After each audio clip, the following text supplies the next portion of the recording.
كلام خارج ان محمود البنا هو حكم مباراة الزمالك غدا امام انبي في الجولة الاخيرة من الدور الاول للدوري. انا حابب اطمن الزملكاويه بالنسبه للتحكيم، مش هيبقى فيه اخطاء تاني، مش عشان اللي عمله مجلس الاداره، لا، لان انت حضرتك خرجت من المنافسه اساسا. الفرق بينك وبين بيراميدز حاليا 10 نقط والاهلي 7 نقط، فقصه ان انت تنافس على الدوري هي ومستحيل سواء. المهم ان حضرتك تركز، لان انت الدور الاول لا فزت على المصري، لا فزت على الاهلي، ولا فزت على بيراميدز، ولا فزت على سيراميكا، ولا فزت على مودرن. حضرتك ايه اللي هيتلعبهم في الدور التاني اللي هم معاك في التسعة الاوائل؟ انت ما فزتش على حد فيهم غير فاركو بهدف جيب الخطأ، فمفيش مجال للتهريج والاستهبال في الدور التاني خالص، لازم تكسب. كلمة غريبة بتتقال من بعض الزملكاوية: ميدو يحكم الزمالك، مع ان ميدو ماسك لجنة التخطيط لكرة القدم داخل نادي الزمالك. وميدو من اول ما بيتكلم بداية كلامه لنهايته بيتكلم عن فريق الكرة بنادي الزمالك فقط، ما اتكلمش باي امر يخص مجلس ادارة الزمالك اللي هو بيدير الزمالك فعليا من كل النواحي. واعتقد ان هو ده العمل المؤسسي اللي كان بيتكلم عليه كابتن حسين لبيب من اول ما قالوا احنا هنرشح نفسينا لرئاسة نادي الزمالك. قالوا يبقى كل ملف وكل جهة في نادي الزمالك ماسكها حد ومسؤول عنها، بحيث ان مجلس الادارة لو اتشال العمل ما يوقفش وكل واحد ماشي في دوره والعمل شغال عادي جدا. دلوقتي ميدو ماسك ملف كرة القدم وماشي بتخطيط وماشي بشكل كويس جدا. طلع بتصريح ماشي قوي شوية وقال ان بعض الزملكاوية دلوقتي بيعبثوا بنادي الزمالك، واللي هيقف قصادي هنفخه باللفظ كده زي ما بقول لحضراتكم. بس عادي، هو ده اسلوب ميدو. البعض بيقول ان في خلافات بينه وبين الاستاذ عمرو وهبه.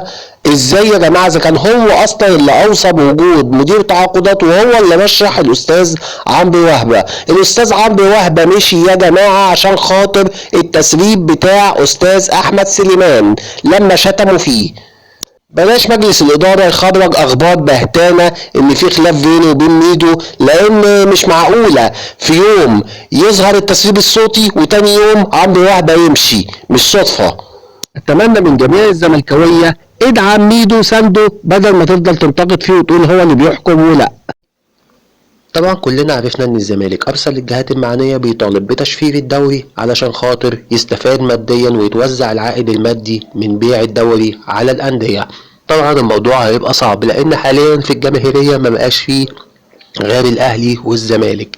الاتحاد والاسماعيلي في مواقف صعبة، والمصري ما تعرفش ايه ظروفه، فبالتالي مش هيبقى فيه غير فريقين. ما اظنش مثلا ان في حد بيشجع بيراميدز، حد بيشجع انبي، حد بيشجع اندية الشركات، فبالتالي هيبقى الموضوع صعب جدا انه يتم تشفير الدوري.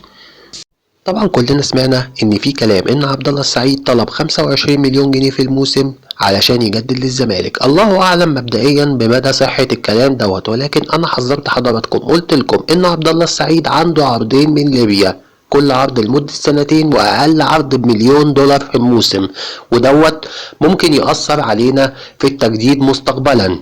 يعني اللاعب لما يبقى قدامه عرض اخر سنتين في عمره انه ياخد 50 مليون جنيه في السنة، اكيد هيعمل له الف حساب، لانه كده كده هيعتزل بعد سنة او 2 بالكتير. فبالتالي ما تجيش انت دلوقتي تقول له امضي بال15 مليون اللي انت متفق عليها من البداية. الموضوع هيبقى صعب. لو كنا جددنا من الاول كان هيبقى. مستر جوزيه بيسيرو المدير الفني لنادي الزمالك في التدريبات ادى تعليمات لبعض اللاعبين. من ضمن التعليمات قال ان احنا نفضل مركزين طول المباراة طول ال90 دقيقة، وبلاش حتة السرحان والغفوات اللي بتحصل. اعتقد في الغفوات يقصد محمد عواد، لانه بيبقى ليه اخطاء، وفي المباراة الاخيرة لو تم استغلال الاخطاء دي كان الزمالك ممكن يخسر اساسا مش يتعادل.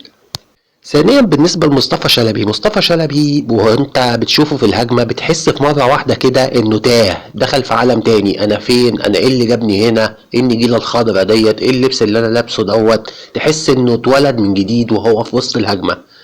طبعا عواد حارس كبير ومصطفى شلبي لعيب كبير، ولكن لابد ان احنا نفضل مركزين عشان نفضل محافظين على مستوانا ومحافظين على لياقتنا. وكان في انذار لنبيل عماد دونجا بسبب كثرة مشاكله بره الملعب، ودوت اللي بيأثر على مستواه اساسا كمان جوه الملعب.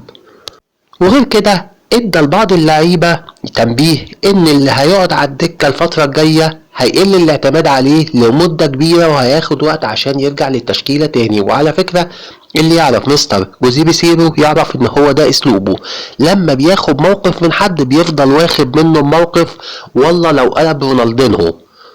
عموما نتمنى ان كل ده يجيب جانب ايجابي مع اللعيبة، وان شاء الله المباراة القادمة هتبقى غدا مع انبي عشان ننهي الدور الاول. وطبعا بعد كده هنبدأ الدوري الجديد، واول مباراة هتكون مع صاحب المركز السابع، والاول مع التاسع والتاني مع الثامن.